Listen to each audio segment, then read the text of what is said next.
안녕하세요. 세상의 나그네 오목사입니다. 오늘부터 고대 교회 중에서 기독교와 제국의 충돌에 대해서 말씀드리겠습니다. 먼저 지난 시간까지 배웠던 이 내용을 돌아보도록 하겠습니다. 오순절 성령 강림 사건 이래 12제자들은 새로운 종교, 다시 말해서 기독교의 전파를 그들의 사명으로 인식했음은 분명합니다. 순교와 박해를 겪고 난 기독교는 신속히 발전하고 확대합니다. 예수의 고난과 부활 후에 유대와 갈릴리 지역의 추종자들은 사도들의 인도 아래 계속 동질적인 그룹으로 존재했습니다. 그러나 기독교의 대대적인 팽창은 유대 밖의 지역에서 이루어졌습니다. 사도 바울의 사역은 초기 기독교의 형성에 결정적으로 공헌했습니다. 그는 소아시아, 그리스, 그리고 로마로 여행하면서 교회를 세웠습니다. 그는 예수의 삶과 부활에 의해 모든 인류의 미래가 변화되었다고 하는 새롭고도 극적인 메시지를 열정적으로 선포했습니다. 기독교는 배타적인 유대주의로부터 보편적 진리로 자신을 변모시켰던 것입니다. 처음 5세기는 정말로 기독교 선교의 역사에 있어서 최초의 위대한 시기였습니다. 기독교는 이방 제국인 로마의 저항을 극복하고 지중해 주변의 헬레니즘 세계의 지배적인 종교로 부상했던 것입니다. 하나님께서는 초자연적인 기독교 진리를 확산시킴에 있어서 자연적 현상들을 사용하셨습니다. 로마의 제도, 그리스의 철학, 유대교 모두 복음을 전하기 위한 하나님의 섭리적 예비였던 것입니다. 그리고 기독교 내적인 요인들, 다시 말해서 독특한 예배 양식, 감독제를 중심으로 한 조직 구조 등등 독특한 구조들, 그리고 기독교 내의 내적인 생명력은 모두 기독교 확산의 중요한 원인이 되겠습니다. 기독교가 이렇게 급속도로 발전하고 확산할 때, 그러면 그 당시 기독교와 로마 제국 간의 관계는 어떠하였을까요? 먼저 우리는 이 교회와 국가의 관계를 보도록 하겠습니다. 신약에서 세상 질서 혹은 국가에 대한 견해는 세 가지로 요약할 수 있습니다. 먼저 누가의 저술들은 정부에 대해 매우 우호적입니다. 그는 예수 그리스도의 생애의 사건들과 제국의 사건들 사이에 우연의 일치를 주목합니다. 예컨대 그리스도의 탄생이 아우구스투스 치하에 있었으며 주님의 공생애가 디베료 치하에 계시되었다고 기술하고 있습니다. 사도행전에는 통치자들인 베스도, 벨릭스, 그리고 아그리빠와 같은 이름들이 등장합니다.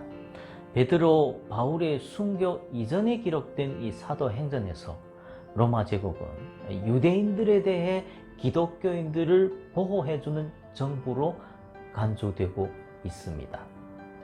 두 번째로 1세기 말 도미티안 황제 지하에서 저술된 이 계시록은요, 정부에 대해 가장 적대적입니다. 이는 1세기 말 소아시아에 로마 당국에 의한 잔인한 박해가 있었음을 의미합니다. 그러나 당시 당국이 유대인들과 기독교인들을 분명하게 구분했는지는 알 수 없습니다. 그러나 기원 112년 이 주지사 플리니가 트라이안 황제에게 보낸 서신에 불법적인 종교로서 기독교에 대한 분명한 정책을 언급하고 있습니다. 계시록에서 로마는 성도들의 피를 들이키는 바빌론으로 묘사됩니다. 자, 세 번째로 바울은 악할지라도 세상 권세들은 하나님께서 세우셨다고 보면서 위의 두 입장 사이를 조화시키려고 합니다. 바울은 이 로마 시민권을 소지한 것을 자랑스럽게 여겼으며 황제에게 상소하는 것을 부끄럽게 생각하지 않았습니다. 이 세 입장들은 역사적 상황과 관계가 있으며 고대 교회에서 그대로 반복이 됩니다. 제국의 우호적이었던 이 누가의 입장은 동방 신학자들에 의해 주로 계승되었습니다. 그들은 하나님께서 아우구스투스를 세운 것이 세상을 구원하시기 위해 그리스도를 보내기 위함이었다고 보았습니다. 로마가 성취한 평화 덕분에 복음을 쉽게 전파할 수 있는 길이 열렸다는 것입니다. 그러므로 제국과 교회는 인류의 구원을 위해 하나님의 공동 사역을 수행한다고 생각합니다. 사르디스의 멜리토에게서 이러한 우호적인 입장이 가장 잘 드러납니다. 계시록에서 볼 수 있는 이 극단적인 적개심은 3세기 코모디아누스의 시에서 재현이 됩니다. 그는 제국의 전복을 위해 고트족의 침입을 환영했습니다. 그러나 다수는 바울의 견해를 선호합니다. 세상 권세들도 하나님이 세우신 것이라는 것입니다. 당시 로마가 기독교 국가가 아닌데도 불구하고 그들은 정부가 악한 사람들을 처벌하고 선한 사람들을 보호하도록 하나님으로부터 위임을 받았다고 보았습니다. 오리겐과 터툴리안도 이런 견해를 견지합니다. 어떻든 이 대부분의 기독교인들은 군복무를 거부했습니다. 그 이유는 국가 종교가 군부에 만연해 있으며 성경이 살인을 금하고 있기 때문이었습니다. 사도시대 직후에 허마스는 목양서에서 하나님의 나라는 질서와 무관하다고 보았습니다. 이 세상은 악으로 충만하며 이 질서가 파괴된 후에야 하나님의 나라가 도래할 것이라고 했습니다. 다시 말해 하나님의 나라는 비역사적이다. 따라서 교회는 순교자들의 교회라는 것입니다. 한편 교회사가 유세비우스에 따르면 하나님의 나라가 세상 질서에 도래했다고 말합니다. 다시 말해 하나님의 나라는 역사적이다. 교회와 사회, 하나님의 나라와 로마 제국은 하나다. 그러므로 교회와 사회는 다수자로서 기독교인들의 몸이라는 것입니다.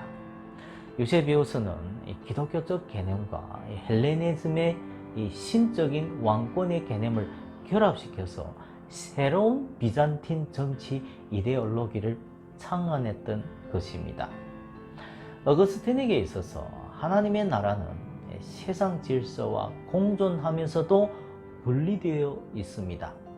하나님의 나라는 창조 이전부터 존재했으며 역사 속에서도 존재하고 종말 이후에도 존재할 것이다. 그러므로 교회나 특정 제도가 곧 하나님의 도성은 아니다. 세상 질서가 곧 악의 도성은 아니다. 이에 대리인인 역사적 교회는 악인과 선인이 공존하는 섞인 몸이라는 것입니다. 그런데 하나님의 나라는 초역사적이며 신비입니다. 헬라 시기의 역사 이론 가운데 하나는 넷 혹은 다섯의 보편적인 왕조들이 연속해서 일어날 것이라는 것입니다. 일부 기독교 저술가들도 이 역사 이론을 원용했습니다. 예컨대 이레니우스와 터툴리안은 보편적인 왕조들 가운데 최후의 가장 위대한 것은 로마 제국이라고 보았습니다. 이 제국의 멸망 후 적 그리스도가 출현하며 전쟁과 파괴가 이어지고 이어서 세상의 종말이 올 것이라고 보았습니다.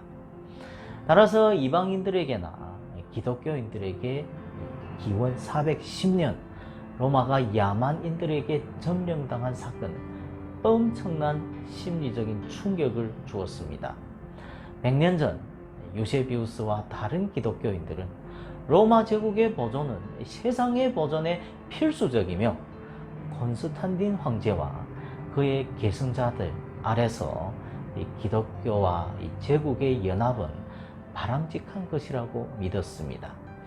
황제 교황주의의 구현자는 콘스탄틴이었다고 할 수 있습니다. 그는 교회를 지배할 수 있는 황제의 권위가 하나님에 의해 직접 부여되었다고 본 것입니다. 그러나 어거스틴에 따르면 역사 속에서 로마의 멸망은 대단한 것이 아니었습니다. 영원한 것은 하나님의 도성이기 때문입니다.